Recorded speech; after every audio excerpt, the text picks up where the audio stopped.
Hello and welcome to the PhD Life Raft Podcast. I'm Emma Brzezinski, and in this episode, which is our 100th episode, who would have thought that? I am talking to the gorgeous Fleur Farish-Edwards. So Fleur, who's an amazing member of the Life Raft community, said we should do something special to celebrate 100 episodes. And so I volunteered her to do that. So she's here talking about reflecting on the podcast, but also we talk particularly around the kind of the emotional challenges of the PhD and the importance of community and reflection. And Fleur also introduces us to her PhD Life Raft podcast bingo. So I do hope you enjoy this episode.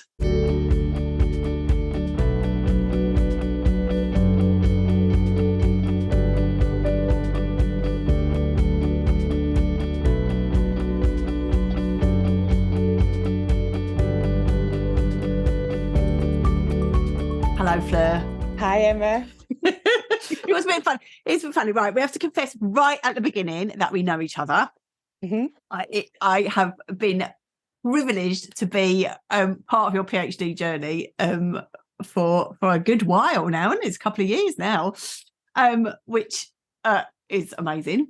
And today, this episode is all your idea. So you were saying this is the 100th episode of the PhD Life Raft podcast.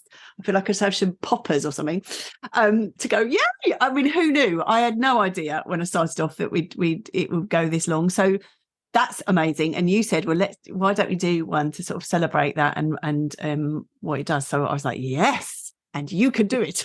Sign me up. So you have to be careful what you say to me, but I'm so delighted that you said yes, because it's what a brilliant opportunity to have a lovely chat with you.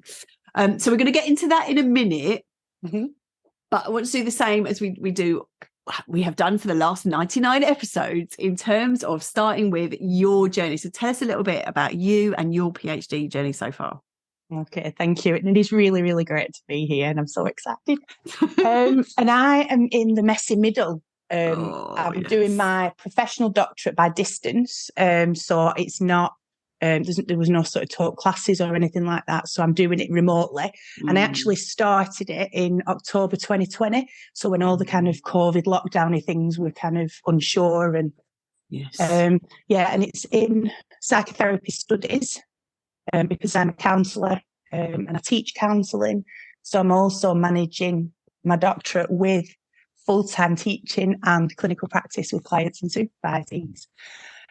So crazy busy, and I'm really enjoying it, and it's really not been easy at all. No. It's like a roller coaster, ups and downs, periods of, absolute excitement and delight and despair at times. And I think, one of the things that kind of I wanted to come on here to sort of say as far as my journey is concerned is that it's absolutely okay, all of that, because it's not meant to be easy. No, it's not meant to be easy. And I've got married, I've lost sort of 5 friends and family members.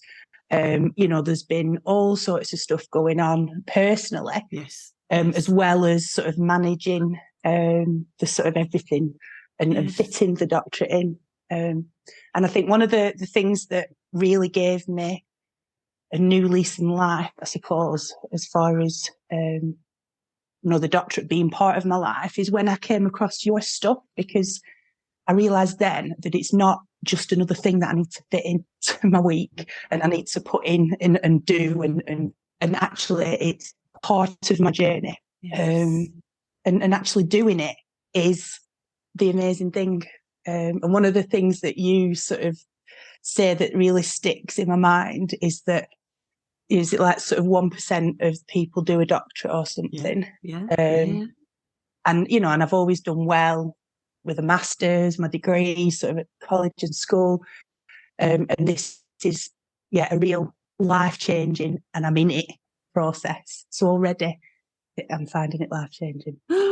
You're so awesome. You are so awesome for so many reasons. And what I love, I just love that reminder of how emotional this journey is, and that's part of it. Is part of it. It is a transformational life journey, which of course is emotional. And I think this sense of kind of really embracing that and going, yeah, that's okay. There's going to be highs and lows, and that's okay. And of course, because of your professional background, you can see that and understand that and reflect on that. And I've always been really impressed by your self-reflexivity and your ability to kind of process what is going on. But that doesn't necessarily make it any easier, right? I'm just aware of everything that's going on. So thank you for that, and thank you for that kind of reminder of that, and that you're right in it now. You're right in this messy middle, which is a big challenge in itself, where the pace kind of changes and you're kind of diving deep into your material. So I've just finished my data collection. Yay! So I've carried out my interviews. So that was a really exciting and really nourishing, and reminded me of why I'm doing this. Yes. And yes, so I'm starting to analyse that data now and really doing the deep sort of dive into it. Yeah, well, hold on to those people, because that sense of this is the work that I'm doing. These are the people I'm connecting with. That can be just a real powerful motivator, can't it? Definitely. Yeah, and I think sort of another thing that I wanted to kind of say to everyone who's sort of going through this process is that it's okay to take a break, because I had an interruption of a few months last summer. And my supervisors are amazing, and I know that's not the case with everybody's. And they recognised that I needed to just step off just for a little bit. And at the time, I didn't like hearing that, because I can do it. But actually, it was really, really helpful, and I'm glad that I did it. This is so useful. In fact, I was just having a conversation with someone this morning when I was saying about, because they're thinking, they're going to do a little interruption. And I was saying, I think everybody should have, I always would encourage my supervisees, because this sense of, I think you can get really caught up in the busy work of the PhD, and you're in the PhD, and actually that's exhausting, first of all. And then there's all sorts of other things going on. And actually being able to step back from a little while and to be able to look at the PhD, so it can really be revolutionary. And I know for you, come back with a great energy. Just come back, because taking an interruption does not mean you're stopping. And in fact, you should sort of leave it on a bit of a cliffhanger. I'm coming back. I'm coming back to this. I'm just going to have some time to recharge my batteries. I love it, and I think people often feel like it's a failure, whereas actually this is an incredible gift to give to yourself. I think. An interruption. Yeah, definitely. And then and there was that feeling of shame and failure, like I wasn't good enough, like I couldn't do it. Yes. And actually it was the complete opposite, because I was able to rest and recharge and not feel guilty about it. Yes. And then when I came back in the September last year, that's when I did your 12-week sprint. Yes. And that program, oh my word.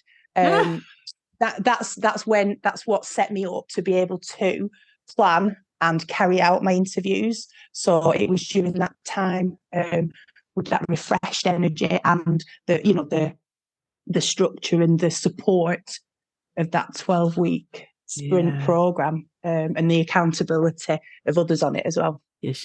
No, we've just started it off again. We're in week 1 of the sprint again. I just love it. It's magic. Really. The things that are happening already, I'm so excited. We're only in week 1, so thank you for that. And it was a joy to work with you. What a gorgeous group of people as well, wasn't it? And just seeing the changes that happen for them, amazing. Right, but here we are at the 100th episode. And you have graciously agreed to share kind of how you found it, how you've been using it, what it's doing.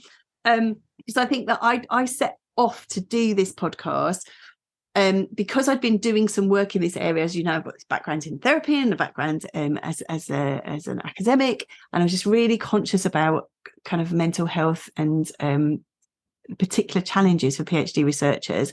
And I've been doing some workshops, and that was brilliant. But I was like, well, I can only reach a few people with that. And also, I was very aware that there were lots of people who weren't coming to the workshops. Even if they were able to, they couldn't come. And I was like, how do I reach those people too? Because there's lots of people who are really suffering in silence, and actually that's not what we want for them. We want to enjoy the PhD process. So that's why and then of course lockdown and everything, so that's why I set off. But it was just to share that information, and little did I know that it would become a thing, which I'm absolutely delighted about, but partly it does grieve me that there's so many people kind of like, I really need this, but it's great that it's there. And one day it won't be necessary anymore, because we're going to change the academic culture, right? Revolution. So that was my sort of intention setting off. But so tell me how has it been for you? I came across it, and I can't remember exactly how, but I think I was searching for help and around sort of doing a doctorate, not the academic kind of that side of it, because that was handled by the university. Yes. And then working in a different university means that I've also got access to that kind of thing. Yes. And it was the other stuff that's not the academic focus that I kind of wanted to kind of connect with something else, and other people who I could get sort of advice and tips and reassurance from, that I wasn't on my own. Just meeting my supervisors once a month and, doing the day-to-day everything that needs doing. And I loved the fact that it was a life raft. Right. Because I felt like I was kind of in this sea, and it's like, yes, the yellow kind of, yes, it's a beacon. I'm coming on. Right, what's this life raft? Get on board. About? Come on, people. Come on, people. And the life raft is just getting bigger and bigger, isn't it? Because of the number of people who were sort of really, helped and touched and by all what you're doing, and what we're doing as a community. Yes. So I started, Which is that sense of, yes, it absolutely is a community now. And this is, I love that so much, that there's all sorts of things going on. I know that there's writing groups that have come out of it, and people who've met other people through it. It's gorgeous, really gorgeous. So this sense of big welcome on board the Life Raft. Come on. So what have you found here? What's I think what I started doing was listening to the podcasts, and just really connecting with what different people were saying. So it was like little bits that, because you've got different people who come on and talk about different things from different perspectives and a different focus as well. And it's like I identify with that. Yes. That. And then what I ended up doing was making a Life Raft podcast bingo sheet. Genius. So what I did tell us about your bingo card. I've got a digital planner on my iPad. So I'd screenshotted each of the episodes, from sort of the playlist. So each of them is like its own little thing. And then when I've listened to one, I highlight it, like you do when you're playing bingo. And it just kind of, rather than listening to them in chronological order or whatever the, Apple podcast decides is going to be the next one, however it works. And it was just a real fun way of connecting with, the different episodes, but also an accountability for me as well. Right. So that I was making it a regular habit. And I think one of the things that's really helpful with that is my journey to work is about 45 minutes. And it's through the countryside, so it's a nice journey. And I do like to have something on to listen to. So on my way to work, I listen to a Life Raft podcast. Sometimes, usually I get to 2. And then on the way home, I listen to something more like a radio drama type thing. So it's like I'm, coming into this energy and this, empowerment, sort of coming into the day feeling that real rush of energy and connection. And then, the sort of coming home from work is more of a transition back to home. I love that. We're paired up with radio drama. That works for me. That works for me. And I think what you touched on there, and what I have been truly, as I say, this project has just been so amazing, because the guests that have come on have been truly beautiful. I have met the most amazing people, generous spirited, people like you, giving up your time. You're a very busy person, giving up your time to encourage others and to think about other people on this journey. And that's what I wanted for the podcast, in terms of people sort of being able to drop in on conversations and hear from other people, and especially people like you who are working away from your institution. You don't get to just go to the coffee room and sit down and join in a conversation. So this is a way of kind of having that community and conversation that you can just drop into. And I love that you felt that, and you felt the community, because it certainly really moved me in terms of the way in which people have shared their journey and the challenges, as well as the amazing stuff that they've discovered as well. Yeah, definitely. And I think the other thing, or one of the other things that it's really helped me with, it's almost like we're sort of breaking down the hierarchy of people who have done a doctorate and are in sort of, high academic positions, because actually we're all human beings, and we all, we've got shared sort of experiences and things that we can teach each other. So I've really felt, like I'm not sort of putting people on a pedestal as much. I don't feel not good enough as much. So I love it. I love that you've caught me out as well, because this is a bit of a kind of social engineering project as well, in that there are some people who can ring up their mum and dad and go, how do you do a PhD? How do you write a chapter? That's not my story, and that's not a lot of people's story. And actually, again, it's like dropping into those conversations where you have access to those people, you have access to that story, you have access to that information. That's really, really important to me, and a really important part of this project. That this sense of you absolutely belong here. Here's the conversations. Welcome to it. Welcome to the table. That's I feel myself getting emotional as I say, because that really is really important to me, and I love that you have that sense of you got that sense of it, because that's the job done. Then that's the job done, and it's been important to me to have a diversity of voices, and that we celebrate all the different routes through. And I love that so many of the guests say, well, it's not been a traditional kind of journey. It's just like, yes, because there's a whole range, as they say, there's a whole many paths up the mountain. And I feel like this project also hopefully has celebrated that everybody's on their own journey. And there will be others who recognise that and can support you in the way that you're going.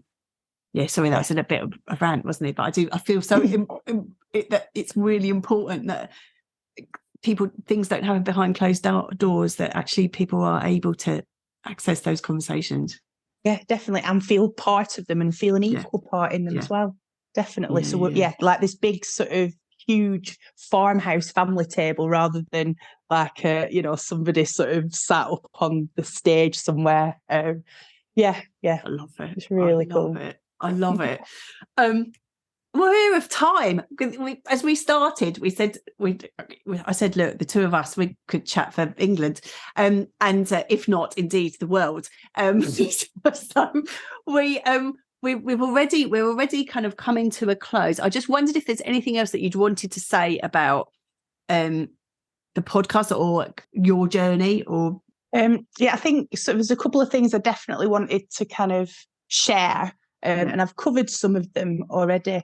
And I think, what kind of is inside of me that I'm really working on and continuing to work on is the sort of not feeling good enough. And one of the things that the podcast and some of the, other things that I've been involved, that like you said, the project sort of puts on is, it's helped me, and I'm feeling emotion actually, and I've got goosebumps, and I kind of, I really do feel like I can do this, not because I'm clever, because that's got me through life, but because I'm not on my own, and it feels like a big sort of warm hug of support and encouragement. That's what it feels like. That was what it's felt like. And it's something that I don't need to be involved in every time you do something, or I'm not, listening to something or engaging with something every day. And it is, it's like home. It is. Yeah. Oh, Fleur, you so can do this, and you so are good. You are truly awesome. And I think this sense of, for everyone really, this sense of the success is inevitable. You will be able to do this. You will be able to do this. And you've got these incredible resources around you, and this absolutely a hug, absolutely cheering you on, absolutely there. I really believe it. And I believe that, I believe people are called into their PhD work. I really do. And I believe that there's that calling for many different reasons. And that means that this is the work for you to do, and you'll be able to do it. And for some people, that means being called into the work, and then they go, for us, some people choose to step out of a PhD project. So it's not that you will finish it. That's not what I'm saying. But this sense of kind of that you have the resources to kind of follow your path. Absolutely. And you are well on your way for your doctorate. Absolutely. It is not going to be long. Maybe in a few podcast episodes time, we'll be welcoming Dr. Farish-Edwards. I'm very much looking forward to that. Very, very much looking forward to it. Right. Well, so we really do need to close now. So I know you have a top tip. So what would you like to share with us? Something about saying yes and saying no to things, to opportunities, to being asked to do something. When I want to say no to something because I feel like I'm not good enough, or I'm nervous, or I'm anxious about it, or I'm not confident in my ability or capacity to do it within myself, they're the things that I really say yes to. And sometimes putting one foot in front of the other and putting my perfume on and just sort of showing up, that's what gives me the confidence to do it. And that's what chips away more at the feeling of not good enough, because I can do it and I do it. So I think saying yes to opportunities, even when I feel like I'm not good enough to do them. And then each time I feel stronger and, like I said, more confident. And that's how I get more confident and more belief in myself. And then the other thing is the saying no as well, because I'm a people pleaser and I want to say yes to everything that anybody asks me to do. And I learned the hard way that I can't do everything. So having the strength to say no, and because I'm in charge and in control of my boundaries, I know what I've got capacity for, physical capacity. Yes. And actually, people have respected me when I've said no, I can't. Yes. Rather than me feeling that they're going to look down on me or sort of be critical. Boundaries and confidence. That's just brilliant. That's just brilliant. And I think the thing is, because you do have such a range of abilities that that actually is so important for you and your own energy, because you could end up giving it all away and not having anything left for yourself. Fleur, thank you so much. There was so many topics we could have talked about, because you are so skilled in so many areas. And I'm really, this is testament to you in terms of your generosity to say, can we talk about the podcast, rather than to talk about what you in particular. And thank you so much. Thank you for being such a brilliant member of the Life Raft community. You are just awesome and have helped so many others along the way. Thank you. I just wish you all the best into the messy middle and beyond. Thank you so much, Emma, for everything that you do and everything that you say, and the encouragement, unwavering encouragement. Yeah, thank you. It is truly, truly an honour. I have to pinch myself that I get to do this, right? Be with these amazing, smart people and get to cheer them on. What an amazing job. So thank you so much for being here, Fleur. Thank you so much for your time. And thank you all for listening.